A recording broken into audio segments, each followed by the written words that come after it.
আসসালামু আলাইকুম এভরিওয়ান, চলে এলাম আমাদের পাশের এলাকায় মাছের গেট দেখার জন্য। এখানে অনেক ধরনের এবং বিশাল আকারের মাছ চাষ করা হয়। এখানে অনেকেই ঘুরতে আসে এবং মাছের গেট দেখতে আসে। এমনি তো পার্সোনালি এই জায়গাটা আমার কাছে খুব ভালো লেগেছে। জায়গাটা খুব নিরিবিলি এবং মনোরম পরিবেশ এবং ওয়েদারটাও খুব ভালো ছিল। এইরকম সবুজ শ্যামল নিস্তব্ধ জায়গায় ঘুরতে কার না ভালো লাগে। এইখানে আসতে পেরে আমি খুবই আনন্দিত। আমাদের গ্রামটা সত্যিই খুব সুন্দর।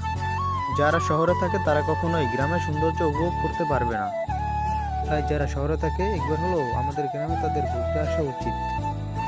আমি যেখানে আছি এখানে দেখতে পাচ্ছেন বিভিন্ন ধরনের ফল গাছ। এই যে দেখতে পাচ্ছেন কচুরিপানা, এইটা কিন্তু একটা বিশাল একটা মাছের ঘের। এই ঘেরে অনেক ধরনের মাছ চাষ করা হয়। জায়গাটা কিন্তু খুবই সুন্দর, আপনারাও চাইলে ঘুরতে আসতে পারেন এখানে। লোকেশনটা পরের ভিডিওতে জানিয়ে দেব। এখন আমরা বাসায় চলে যাচ্ছি। তো ভিডিওটা ভালো লাগলে অবশ্যই কমেন্টে জানাবেন। ভিডিওটা এই পর্যন্তই। আল্লাহ হাফেজ।